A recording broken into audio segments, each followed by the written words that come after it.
Est-ce que c'est la fin du tabac pour les entreprises telles que British American Tobacco, Philip Morris et Altria? On va essayer de comprendre ça aujourd'hui dans cette vidéo et voir si elle constitue toujours une opportunité d'investissement à l'heure actuelle. Nous voici sur le graphique de British American Tobacco. Je tiens à vous avertir que je suis actionnaire de la compagnie, donc je l'ai acheté à peu près ici à 28 $ pour un PER qui était à peu près, donc on s'entend à peu près à 7 ou 6 fois les bénéfices, c'est-à-dire pratiquement rien pour une entreprise de tabac. Maintenant, pourquoi est-ce que cette entreprise, effectivement, elle a énormément baissé depuis ses plus hauts, c'est-à-dire 2017 à plus de 71 € l'action, alors que pourtant, si on regarde bien dans les finances et qu'on regarde le compte de résultats, qu'est-ce qui se passait en 2017? On avait 25 milliards de revenus et à peu près un revenu net à, bon, 48 milliards, je ne suis pas sûr, mais à peu près 8 milliards de revenus. Et aujourd'hui, on pourrait à peu près tabler sur un 10 à 12 milliards. Alors pourquoi est-ce que cette entreprise est autant détestée par le marché? Pourquoi est-ce que toutes les entreprises qui produisent du tabac sont détestées par le marché? On va essayer de le comprendre ensemble. Alors voilà, donc j'ai déjà fait plus de 3 vidéos sur cette compagnie, la dernière date du 8 février 2024, et donc ici on a réellement une bonne nouvelle, étant donné que l'entreprise a quand même pris, donc depuis ses plus bas, à peu près une vingtaine de pourcents, ce qui est assez bon. En tout cas, moi, vu que c'est une position importante pour mon portefeuille, ça m'a mis extrêmement bien. Maintenant, on va essayer de comprendre pourquoi est-ce que cette entreprise a une petite croissance et pourquoi surtout est-ce que les gens la détestent autant. Sachant que Altria a à peu près le même multiple que BTI, c'est-à-dire que Altria pourtant n'opère uniquement sur le marché américain, alors que BTI opère worldwide, et la compagnie Philip Morris, quant à elle, a à peu près un PER de 13 à 15 fois de ses bénéfices. Donc on va essayer de regarder ici, on a un assez bon document donc, qui date de 2023, qui nous montre à peu près donc, les free cash flow qu'on espère faire sur les 5 prochaines années, donc 40 millions de livres, ce qui équivaut à peu près à plus de 50 milliards de dollars. On voit ensuite ici qu'on a 25 années d'augmentation de dividendes, donc ça ne nous intéresse pas beaucoup, mais ici c'est ça qui va nous intéresser, c'est Leading New Category Market Position, avec la vapoteuse, avec les produits, donc Health Product, donc là on va aller voir Glow par exemple, et Modern Oral avec Velo. Donc ce qui va nous intéresser ici, c'est cette donnée-là, Global Market Leader, Global Market numéro 2 et Market Leader Outside d'US. Donc c'est quelque chose qui va pouvoir nous intéresser, étant donné que c'est la croissance future de British American Tobacco. Donc on voit à peu près le nombre de marchés, donc on a plus de 150 marchés, c'est-à-dire qu'il y a 180 pays environ où Coca-Cola va être disponible, et donc là, au terme des cigarettes, on est à peu près sur le même niveau. Aujourd'hui, on est sur une dette qui est à peu près de 50 milliards, on va aller le voir juste ici. On a une dette de 50 milliards pour à peu près un EBITDA qui se situerait en moyenne, donc vous le voyez ici, à peu près sur une 15 milliards par an, ce qui nous donne à peu près voilà, du leverage x3, x 3,5 en moyenne, donc ce qui est assez bon en soi sur les EBITDA, même s'il faut quand même voir que l'entreprise a quand même pas mal de dettes. Maintenant, à savoir à quel point elle est échelonnée, combien est-ce qu'on rembourse en moyenne, on va aller le voir ici. Charge d'intérêt après déduction des intérêts capitalisés, on est à peu près sur 1 milliard, alors que la dette ne fait que diminuer, c'est-à-dire qu'on doit rembourser la dette en empruntant continuellement avec un prix qui reste tout de même assez important, avec des taux d'intérêt assez importants. On a 1 milliard sur 50 milliards, ce qui nous donne à peu près 2 milliards sur 100, et donc 2%. 2% d'intérêt sur la dette, ce qui est à peu près sensé. On voit que l'entreprise arrive bien à gérer donc, son endettement. Maintenant, on a pu le voir sur l'année dernière qu'il y avait eu des moves effectivement pour réduire les taxes. Maintenant, on va essayer de regarder un petit peu plus ici, donc le 25 juillet, la press release qui a été publiée par British American Tobacco, parce que pourtant, même avec une baisse de 8% du chiffre d'affaires, l'entreprise a continué à faire de la croissance, comme on le voit ici, organic revenue down de 0,8% à taux de change constant. Donc on nous dit ici en moyenne que les revenus organiques continuent de stagner, ce qui est assez bon pour nous, étant donné qu'on continue d'augmenter notre marge.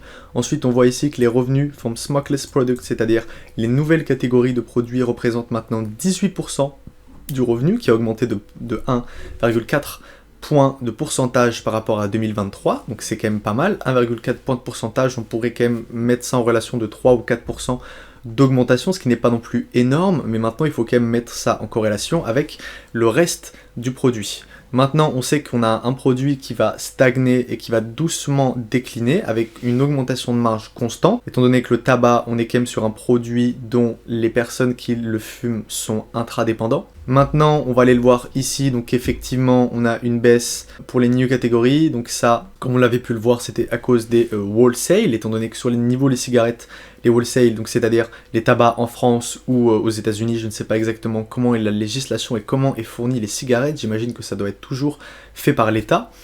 Maintenant, on voit aussi donc les operating revenus. On voit qu'ici, Modern, Oral, on a augmenté de manière très efficiente notre revenu d'opération. Maintenant, on va aller le regarder un petit peu plus ici. Donc, on voit que les volumes baissent. On voit que les price mix, c'est-à-dire l'augmentation des marges, augmentent. On a aussi la new catégorie qui nous met assez bon et le traditionnel Oral qui est moyen. Ensuite, on voit ici que les FX, c'est-à-dire la monnaie, nous fait perdre à peu près 4,5% et donc en tout 0,2 à taux de change constant et moins 0,7 à taux de change constant à ce niveau-là. Donc là, on est sur le revenu. Maintenant, on va aller regarder un petit peu plus l'operating revenue, donc on le voit ici à 5 milliards, à quel on va ajuster ici. On va enlever, évidemment, parce que les entreprises depuis 2023 ont dû faire des cessions d'activité en Russie pour pouvoir continuer à délivrer leurs produits. Donc on a une baisse en US au niveau des volumes, et on a une augmentation au niveau du LATAM, et une augmentation au niveau de l'Europe. Alors ensuite, évidemment, comme on a pu le voir, tout est une question de fonds de roulement et de currency. Donc évidemment, ça nous impacte peu. Nous, ce qu'on veut comprendre, c'est la réelle rentabilité du business. On voit qu'effectivement, on arrive continuellement chaque année à augmenter de 4% nos marges, même si les volumes baissent. Ce qui est assez bon pour nous, ce qui nous permet, comme je vous l'ai dit, de rester ajusté à peu près. Donc là, on continue d'aller voir là, la guidance sur 2024. On est à peu près sur le tabac industrie, baisse des volumes de 2%. Donc on parle de baisse de volume de 2% par réel, hein. On parle d'une baisse de volume en moyenne de 6 à 8%, mais avec une augmentation de 4 à 6% des marges, ce qui nous fait à peu près donc sur un tablé sur du 2%. Low single figure organic constant currency revenue growth, donc on est à peu près sur une augmentation de 5% en moyenne de manière organique, sans prendre en compte les effets de change sur la totalité du business. Ensuite, on va aller regarder effectivement, même pour les ajustes profit, on va aller voir pareil, donc un 2% d'augmentation. Et ensuite, les coûts financiers qui devront passer en moyenne 1,7 milliard, donc c'est-à-dire pour la dette. Et le capital expenditure d'à peu près 600 millions, c'est-à-dire environ 1 milliard de dollars, ce qui nous donne pour un free cash flow entre 8 et 12, quand même une sacrée rentabilité. Sachant que on a quand même un objectif d'augmenter les vapoteuses. Donc on le voit ici, même si la valeur du leadership à 40,9%, qui a peut-être un petit peu baissé aux US, au Canada, mais on reste tout de même leader avec 40% des parts de marché. On voit ici quand même que ça correspond à très peu de chiffre d'affaires pour l'entreprise, en tout cas aujourd'hui, à ce niveau-là, et donc on voit voilà, une augmentation de 0,3% et 2,6%, un taux de change constant. On voit ici qu'aux US, le plus gros marché de la vapoteuse, Vuse arrive à maintenir sa place de numéro 1, avec 51,2%, avec une baisse de volume pourtant de 8% et un impact négatif en tout à 9% par l'illicit single-use vape, c'est-à-dire donc tout ce qu'on a pu voir en France, en Angleterre, en Belgique et même aux États-Unis avec les vapoteuses donc jetables, qui effectivement fait baisser le volume aux États-Unis et autre part. Pourquoi ? Parce que ce sont des cigarettes jetables, donc on n'a pas besoin d'aller voir British American Tobacco, étant donné que eux ne font pas ce genre de produits car ils sont illicites et interdits sur le territoire. Ça les met en mauvaise posture. Ensuite, on voit ici dans Health Product, on voit qu'on a une baisse de 14%. Pourquoi ? Parce qu'on a vendu nos activités en Russie, en Biélorussie. Alors, je ne suis pas sûr que cela représente exactement la réelle version. Pourquoi est-ce qu'on a perdu de l'argent ?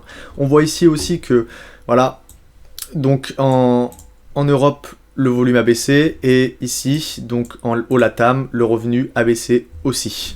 En termes de modèle oral, on voit que le revenu augmente de manière très importante, et au niveau des combustibles, on voit ici aussi que perdu à peu près 10 points de pourcentage sur les top cigarette market, donc c'est-à-dire l'Europe et effectivement le LATAM, avec une géographie mixte et une implantation aux US assez basse. Alors évidemment, on le sait que les États-Unis ont eu quand même une grosse période de cigarettes, donc avec tous les Lucky Strike, avec Marlboro, qui ont été quand même deux gros brands qui ont été très implantés aux États-Unis et qui maintenant n'ont pratiquement plus cette magnificence, ce pouvoir aux États-Unis, donc qui les placerait en tant que leader dans un marché qui diminue. Donc là, on a les revenus de manière régionale, on a la totale des profits. Ensuite, on va aller chercher quelque chose qui est intéressant. On voit ici la totale de dette. Donc on a une dette qui diminue en 2024 par rapport à 2023. On voit ici que la dette ajustée, on arrive à peu près à 32 milliards de livres, ce qui nous donne à peu près à 45 milliards de dollars, ce qui est assez bon, c'est-à-dire qu'on continue le désendettement financier. Maintenant, on voit à peu près qu'on est vraiment présent de partout, c'est-à-dire avec les leux en Roumanie, avec les roubles en Russie qui ont été coupés, avec les francs suisses, avec les dollars, avec les pesos chiliens, avec les dollars canadiens, avec évidemment les dollars australiens, donc c'est quand même assez apprécié. C'est quand même assez rigolo de voir tout ça et de voir qu'effectivement, potentiellement, vous le voyez ici, on a eu une augmentation, mais on sait qu'effectivement, le prix des currencies bouge tellement que c'est assez compliqué, en tout cas pour une entreprise worldwide qui vend des produits assez bon marché et qui les vend avec une réglementation qui peut être assez importante dans les pays, donc comme la Suisse, comme la France, comme les États-Unis, avec des taxes extrêmement importantes, et avec d'autres endroits où, voilà, en Inde, on a une augmentation constante, au Japon, on a une augmentation constante, en Roumanie, on a une augmentation constante, et une augmentation constante au Brésil. C'est-à-dire, tous les endroits peu développés continuent d'avoir une augmentation constante. Pourquoi? On va aller essayer de comprendre ça ensemble. On sait qu'effectivement les pays développés vont avoir continuellement une croissance économique importante et aussi continuellement une croissance démographique importante, ce qui nous donne à peu près des nouveaux consommateurs présents dans tous les territoires, sachant qu'on sait très bien que dans les pays les plus pauvres, la consommation de cigarettes est assez répandue. Alors maintenant, la question c'est, est-ce que les habitudes de consommation vont changer en fonction de l'augmentation démographique et économique du pays? Cela me paraît assez déraisonnable, sachant que dans certains pays comme les États-Unis, au moment où le pays était assez bas dans les crises des années 30, on avait quand même une consommation du tabac extrêmement importante. Pourtant, le pays était faible économiquement. Ensuite, dû à l'augmentation de l'économie, on a eu des pubs de partout pour les cigarettes. Jusque dans les années 60, on pouvait dire que les cigarettes avaient un effet bénéfique sur la santé. Donc évidemment, c'est des choses qu'on ne pourra plus dire donc dans les pays comme le LATAM, la Chine, l'Inde, etc. Mais on va avoir une population de base qui va avoir son niveau de vie augmenté et donc British American Tobacco et Philip Morris vont pouvoir augmenter leur marge à ces niveaux-là avec une population qui continuera à fumer étant donné qu'on sait que la cigarette est dangereuse pour la santé et surtout très addictive. Si vous appréciez ce genre de vidéo, n'hésitez pas à mettre un like et à vous abonner à ma chaîne YouTube et moi je vous dis à bientôt.